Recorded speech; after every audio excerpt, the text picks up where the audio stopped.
तक हम में से हर कोई कोरोना वायरस शब्द से परिचय हो चुका ही होगा। कोरोना एक ऐसी बीमारी है जो अब महीनों से दुनिया भर में कहर मचा रही है, जो चाइना के एक छोटे से प्रांत में शुरू हुई और अब एक वैश्विक महामारी बन गई है।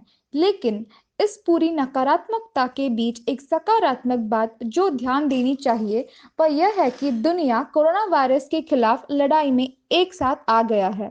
यह वायरस हमारे धन, धर्म आदि को देखते हुए फैलता नहीं है। हम सभी इसके लिए एक ही हैं।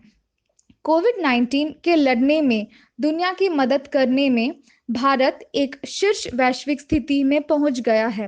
भारत सरकार ने कई देशों को हाइड्रोक्साइक्लोरोक्विन दवाई भी दिया है। भारत ने नेपाल, कुवैत आदि देशों में भारतीय सैन्य डॉक्टर की टीमों को भी भेजा है। इसके अलावा भारत ने हवाई जहाज भेजकर कोरोना वायरस के प्रभावित देशों में रहने वाले भारतीयों को निकालने के लिए भी कोशिश किया है। सिर्फ इसीलिए कि सारा जीवन महत्वपूर्ण है, हमारे जीवन को बचाने के लिए डॉक्टर, नर्स, पुलिस आदि सभी इस महामारी में लड़ रहे हैं। यहाँ तक कि कोरोना के खतरनाक प्रभावों को जानते हुए भी वे हमारे जीवन को बचाने के लिए अपने जीवन को खतरे में डाल रहे हैं। डॉक्टर और वैज्ञानिक इस घातक बीमारी को ठीक करने के लिए तेजी से वैक्सीनेशंस बना रहे हैं। पुलिस कर्मचारियों और अधिकारियों का उद्देश्य जनता के बीच सामाजिक दूरी बनाए रखना है और इसे पूरा करने के लिए बहुत मेहनत कर रहे हैं, जिसमें वे अपने जीवन को खतरे में डाल रहे हैं। पुलिस और लोक प्रशासन प्रवासियों को अपने राज्य वापस सुरक्षित से भेजने के लिए दिन रात काम कर रहे हैं। हम यह नहीं कह सकते कि डॉक्टर या पुलिस इस वायरस के फैलने से नहीं मर सकते, लेकिन परिणाम जानने के बाद भी वे हमारे जीवन को बचाने के लिए अपने जीवन को बलिदान कर रहे हैं। लोग अपने पड़ोसियों और अजनबियों से बात करने से डर रहे हैं क्योंकि कोरोना वायरस उनसे फैलने की डर पर, लेकिन डॉक्टर और पुलिस और अन्य सहायक केवल नौकरी के लिए नहीं बल्कि हमारी रक्षा के लिए काम कर रहे हैं। इसीलिए इन रक्षकों को हम ईश्वर भी बोल सकते हैं।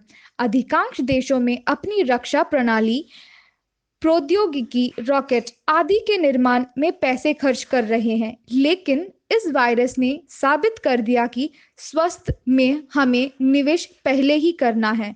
मंगल पर जाने से पहले हमें यह सुनिश्चित करने की आवश्यकता है कि पृथ्वी पर मौजूद मानव सुरक्षित है। हमें उच्च सुविधा अस्पताल बनाना और अधिक योग्य डॉक्टर को बनाने में निवेश करना चाहिए।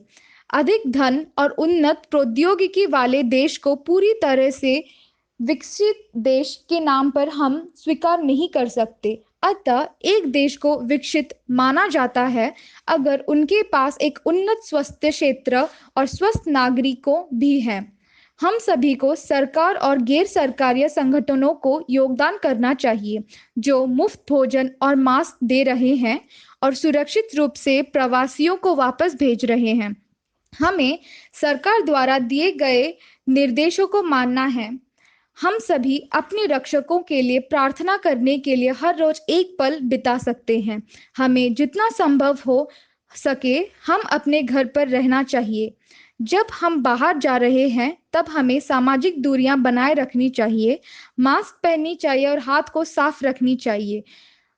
हमें भोजन बर्बाद नहीं करना चाहिए और ध्यान से इसका उपभोग करना चाहिए। इस महामारी ने हमें यह मजबूत संदेश दिया कि स्वस्थ ही धन है।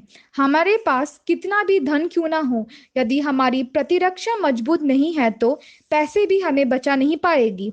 हम सभी प्रकृति से जुड़े हुए हैं, इसीलिए यदि प्रकृति को संरक्षित नहीं रख सकते तो हम खुद को सुरक्षित नहीं रख सकते।